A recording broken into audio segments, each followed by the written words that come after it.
मी आज विखे पाटील साहेबांना फोन करण्याचा प्रयत्न केला, कारण ते समितीचे अध्यक्ष आहेत. उदय सामंतना देखील फोन करण्याचा प्रयत्न केला, कारण तेही समितीमध्ये आहेत. विखे पाटील साहेबांकडे आज शिर्डीमध्ये संरक्षण मंत्री येणार आहेत, त्याच्यामुळे ते तिकडे बिझी आहेत. त्यांनी मला निरोप दिला आहे की उद्या रविवारी किंवा सोमवारी सकाळी आपण बसू आणि या विषयावर चर्चा करू. पहिली गोष्ट, उदय सामंत साहेबांना मी फोन केला तर ते विधान परिषदेच्या निवडणुकीच्या चर्चेमध्ये बिझी आहेत, ते माझ्याशी संध्याकाळी बोलणार आहेत. त्याच्यामुळे मला वाटतं की मी याच्याबद्दल काही बोलण्याआधी मी एकदा समितीशी चर्चा केली, समितीची भूमिका घेतली आणि समितीशी बोलून त्याच्यानंतर मग समितीला विनंती करून मी त्यांना जरांगे पाटील साहेबांकडे जायला सांगणार आहे. त्यांनी ते जायला पाहिजे असं माझं मत आहे.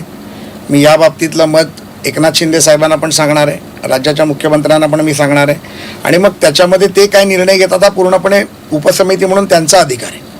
आणि जर त्याच्यात अडचणी असतील तर त्या अडचणी त्यांनी जाऊन त्यांना सांगायला पाहिजे. डायलॉग झाले तर चर्चा झाली तर तुमच्या अडचणी दूर होतात. पण तुम्ही कार्यक्रमाच्या सुरुवातीला मी तो मुद्दाम प्रश्न राखून ठेवला होता. तुम्ही म्हणालात की जरांगे फक्त विशिष्ट लोकांची चर्चा करायचे पूर्वी, तर आता ती विशिष्ट लोक नाही आहेत, आता तुमच्याशी चर्चा. ही विशिष्ट लोक कोण? हा विषय काल त्यांनी देखील काढला.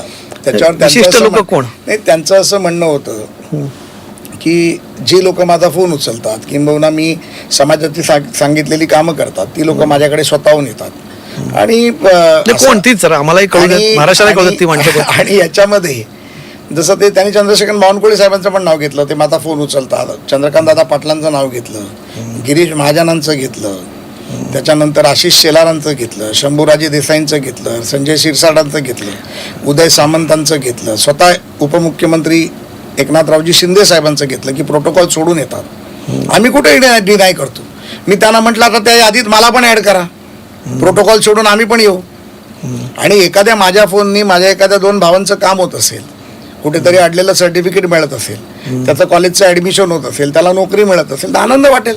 त्यामुळे त्या प्रोटोकॉल लिस्टमध्ये मलाही टाका म्हणून मी सांगितलं. आणखी तुम्ही याच्यातबद्दल तुम्ही पूर्वी बोलला की काही लोकांच्या सांगण्यावरून तुम्ही देवेंद्र फडणवीसांना टार्गेट करू नका, तर कालच्या चर्चेत किंवा तुमच्या रिसर्चमध्ये तुम्हाला सापडली का ही काही लोक कोण आहेत? हे बघा, माझं म्हणणं काय, मी मगाशी देखील तुम्हाला म्हटलं की जे मनोजदादांनी काल भर मीडियासमोर सांगितलं की देवेंद्र फडणवीसांनी केलेल्या कार्याला आम्ही नाकारत नाही, आम्ही त्यांचं स्वागतच करतो, याच्यामध्ये सर्व आलं. झालं गेलं गंगेला मिळालं. मी काल तेही सांगितलं, मी परत तुमच्या माध्यमातून सांगितलं. उद्या जरी त्यांनी परत त्यांच्याबद्दल काय वाईट बोलला तर मी परत त्यांच्याबद्दल वाईट बोललो. त्यामुळे मी समाज बांधवांना पण सांगतो, मग परत असा गैरसमज व्हायला नको की आता तुम्ही जाऊन आलात आणि परत बोलला. मी त्यांना विनंती केली, तुम्हाला त्यांच्याबद्दल मनामध्ये काय शंका आहे काय मला सांगा. अनेक गोष्टी मी त्यांना सांगून आलो, आता ते तुमच्या माध्यमातून नाही सांगू शकत, परंतु माझं म्हणणं एखादी गोष्ट सांगा, कारण आता काय उगाच जरांगेबद्दल लोकांच्या मनात गैरसमज, जरांगेबद्दल बंद दाराड काय चर्चा झाली? जरांगेबद्दल बिलकुल लोकांच्या मनात शंका होणार नाही. बंद दाराड काय चर्चा केली? जरांगे पाटील हे मराठा समाजासाठी झटणारा नेता आहे. त्यांनी मराठा समाजाच्या आरक्षणासाठी 8 वेळा 9 वेळा उपोषण केलं, त्यामुळे त्याची तब्येत देखील खराब आहे. त्यामुळे मराठा समाजाचा त्याच्यावरती पूर्ण विश्वास आहे. तसाच विश्वास आमच्यावर देखील आहे आणि आमच्यावर करावाही आमची विनंती आहे. त्यामुळे मी तुमच्याशी नक्की परत बोलायला येईल. काय ना, आम्हालाही तुम्ही 2 तास एवढं कॅमेऱ्यासमोर तुमची प्रेस कॉन्फरन्स झाली, ज्यात तुम्ही म्हटलं की मी 4-5 वेळा चहा प्यायलो, 4-5 वेळा पाणी प्यायलो, त्याच्या पलीकडे जाऊन बंद दाराड चर्चा झाली. बंद दाराड आम्ही चर्चाच केली नाही. आम्ही जेव्हा मी त्याच्यानंतर जेव्हा वॉशरूमला गेलो, मला निघायचं होतं, ते पुन्हा आतमध्ये आले, आम्ही दोघे एकमेकाला भेटलो, त्यांनी आणि मी दोघांनी चहा प्यायलो परत, आणि तेव्हा कॅमेरे परत आतमध्ये होते. बरं, त्यामुळे बंद दाराआड चर्चा करणारा प्रसाद लाड नाही. ठीक आहे. आता गेले 3 वर्ष मान्य करा नका करू, पण या सगळ्या आंदोलनाचा एक दुसरा भाग म्हणून असं बघितलं गेलं की मनोज जरांगे पाटील विरुद्ध देवेंद्र फडणवीस असं याला एक चित्र बघायला मिळत होतं. ते प्रत्यक्षात असं नसो. तुमच्या या भेटीमुळे आपण ज्याला इंग्लिशमध्ये ब्रेकिंग द आईस म्हणतो, किंवा एक प्रकारे काय शिथिलता यायला लागली त्या तणावामध्ये, असं आपण म्हणू शकतो का? किंवा प्रसादला सांगू शकतील का की आता हा निवळायला लागलाय संघर्ष? माझा प्रयत्न राहील, हा माझा प्रयत्न राहील. समाजाची कामं व्हावी, देवेंद्रजींची प्रतिमा वाईट न व्हावी, ज्यांनी केलंय ते लोकांपर्यंत पोचावं, आणि समाजाने देखील या निवडणुकीत देवेंद्रजींच्या मागे ताकदीने उभे राहिले. म्हणूनच विधानसभेत 132, 5 अपक्ष 137, जिल्हा परिषद, महानगरपालिका, पंचायत समिती, नगर परिषदा याच्यामध्ये भाजप नंबर 1 हे कोणाच्या नेतृत्वात होतं? देवेंद्र फडणवीस. का मराठा समाजाने मतं दिली नाहीत का? तर दिली. ओबीसी समाजाने मतं दिली नाहीत का? तर दिली. SC ST NT आदिवासींनी दिली नाहीत का? तर दिली. या सर्वांचा मी आभारी आहे ज्यांनी देवेंद्र फडणवीसांवर विश्वास ठेवला. नाही, माझा त्याच्यामुळे प्रश्न माझा होता प्रयत्न तो राहील. ब्रेकिंग द आईस झाला पाहिजे. मी हा प्रश्न तुम्हाला सांगतो का विचारला कारण देवेंद्र फडणवीस उपमुख्यमंत्री असले तरी सुद्धा मनोज जरांगे देवेंद्र फडणवीसांना प्रश्न विचारतात. मग ते मुख्यमंत्री झाले तरी ते मुख्यमंत्री देवेंद्र फडणवीसांना प्रश्न विचारतात. तुम्ही त्यांना काल सांगितलं की नाही? सांगितलं ना मग मी चॅनलवरती सांगितलं. नाही त्यांचं काय त्याच्यात नाही म्हणणं? त्यांच्या मनामध्ये काही गोष्टी होत्या की या झाल्या, त्या त्यांच्याकडे गृह खातं होतं त्याच्यामुळे ते त्या केल्या गेला नाही, ते केलं गेलं नाही, ते केलं गेलं नाही. त्यांचे अनेक प्रश्न होते जे प्रश्न. तुमचं समाधान झालं त्यांनी सांगितलं तुमचं समाधान झालं का? कसं आता माझं समाधान अधिक कसं- स्पष्टपणे विचारतो प्रसाद लाडजी की जरांगे पाटील हे शरद पवारचे माणूस आहेत, कोणाच्या तरी सांगण्यावर करतात. हा तुमचा समज दूर झाला का? नाही बघा, आता तर मी त्यांचे प्रश्नावली घेऊन आलोय. मला थेट एकदा प्रश्न, माझा प्रश्न थेट. मला उपसमितीशी चर्चा करू दे. हा. उपसमितीची चर्चा करून त्यांच्या प्रश्नाचं निराकरण करू दे. 28 तारीख किंवा 29 तारीखची बैठक होऊ दे. त्याच्यानंतर तुम्ही टू द पॉइंट मध्ये मला परत एकदा बोलवा, मी अजून नक्कीच. स्पष्टतेने बोलीन. माझी तर इच्छा- परंतु मनोज जरांगे हा मराठा समाजाचा खरा आंदोलक आहे हे एवढं मी माझ्या माध्यमातून तुम्हाला सांगा. तुमची भूमिका बदलली आता? माझी भूमिका बदलली नाही. मी सांगतोय ना, माझी भूमिका बदलणार नाही.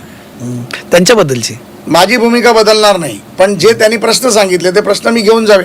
माझी आता भूमिका म्हणजे माझी तुम्ही- आता तुम्ही भूमिका ऐका मी ना. म्हटलं मी भगवद्गीतेचा सार घेऊन आलोय. हा. मला त्यांच्या भूमिका काय आहे, त्यांची भूमिका त्यांनी काय मांडली, ती भूमिका मला सरकार दरबारी उपसमितीला मांडायची. उपसमिती काय म्हणते हे त्यांना सांगायचं आहे. उपसमिती आणि त्यांच्यामधला जर ब्रिज होऊ शकलो तो व्हायचंय.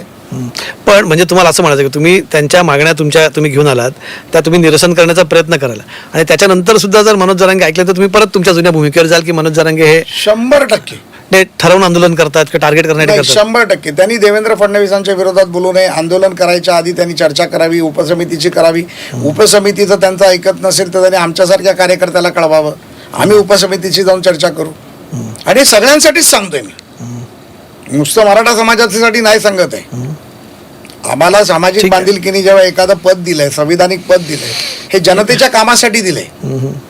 मंत्री किंवा मुख्यमंत्री उपमुख्यमंत्री कधी कधी त्यांच्या व्यस्त कार्यक्रमामुळे भेटू शकत नाहीत, ते ऐकू शकत नाहीत. अनेक आंदोलनाला मी आणि उदय सामंत जाऊन साहेब आझाद मैदानावरती आम्ही आंदोलनं मिटवली आहेत आणि ते मिटवल्यानंतर आम्ही त्या लोकांशी चर्चा केली आहे. आजही ती लोक आमच्याशी चर्चा करतात. पण भविष्यात देवेंद्र फडणवीस मनोज जरांगे पाटील यांच्यात भेटून चर्चा होईल यासाठी प्रयत्न असतील? निश्चित झाली पाहिजे माझं मत आहे. तुम्ही कराल त्यासाठी प्रयत्न? आता बघू, प्रयत्न करायला काय हरकत आहे. ते खूप महत्त्वाचा तो मोमेंट असेल खरं तर जेव्हा ही चर्चा होईल. कारण या आंदोलन मी जसं म्हटलं की न्याय्य मागण्या आहेत मराठा समाजाच्या आरक्षणासाठी. एक जो मराठा समाजामध्ये खूप मोठा घटक आहे ज्याला आरक्षणाची गरज आहे. पण असं करत असताना सुद्धा ओबीसींच्या ज्या हक्कावरती गदा आहे त्याची जी भावना आहे तीही होता कामा नये. आणि दुसरीकडे एक ध्रुवीकरण जे झालेलं आहे, जे तुम्ही मगाशी बघितलं की ओबीसी नेत्यांमध्ये आहे, सरकारमधल्या काही वरिष्ठ नेत्यांमध्ये भूमिका आहे, हे जेवढं टाळता येईल तेवढा महाराष्ट्राचं सोशल फॅब्रिक टिकवता येईल. प्रसाद लाडजी, तुम्ही सुरुवातीला एक शब्द वापरला की मी शिवधनुष्य घेतलं. ते ॲक्च्युली शिवधनुष्य तुम्ही संकटमोचक म्हणून तुमची नवी इमेज निर्माण होते की नाही आम्हाला माहीत नाही, पण हे शिवधनुष्य तुम्हाला पेलावं लागेल कारण ही तारेवरची कसरत आहे. मनोज जरांगे पाटील, तुम्ही जरी म्हटलात की तुम्हाला काल खूप त्यांच्याशी बोलताना ईज होता बोलण्यात, पण ते एक आंदोलक आहेत आणि हाडाचे आंदोलक आहेत हे तुम्ही म्हटलात. त्यामुळे 30 तारखेपर्यंत आम्ही वाट बघू आणि तुमची खरंच आपण बघूया. खरंच पुन्हा एकदा याच मंचावरती भेटून चर्चा करायला मला नक्कीच आवडेल की तुम्ही त्यात कितपत यशस्वी झालात. आज टू द पॉईंटमध्ये तुम्ही आलात प्रसाद लाडजी, तुमचं खूप खूप आभार.